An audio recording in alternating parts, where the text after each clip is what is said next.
Now we're going to move onto the adjoining roof plane, the one with the chimney.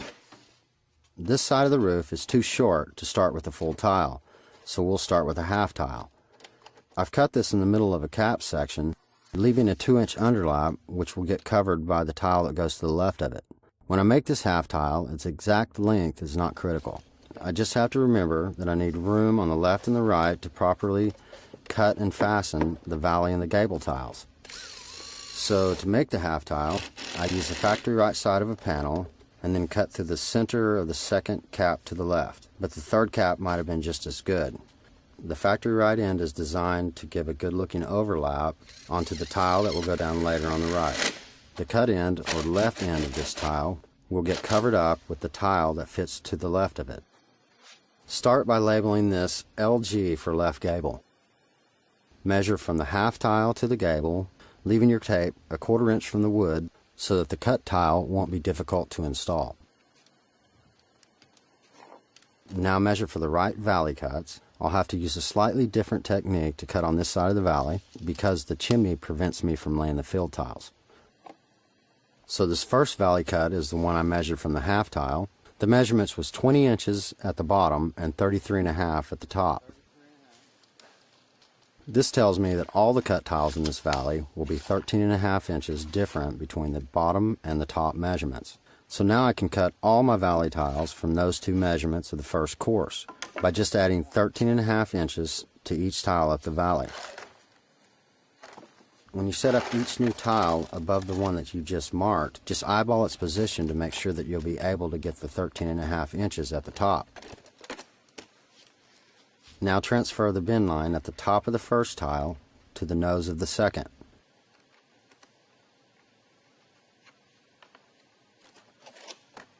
And I want to carry my tape straight up to the back flange without sliding it side to side. Let's look at that move again. I do that by using my soapstone like a gun sight, keeping it aligned with some vertical feature on the tile. Then I mark the top of the new bin line by adding 13.5 inches and draw out the lines.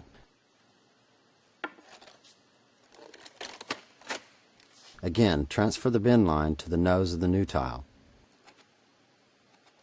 Carry the mark up and measure 13.5 inches over.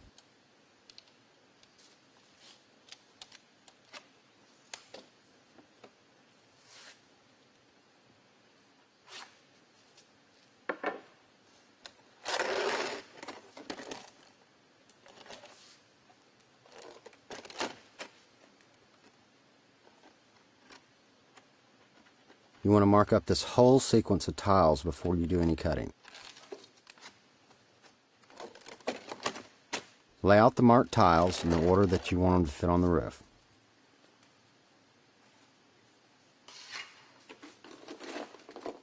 Now cut and bend all the tiles, keeping them in order.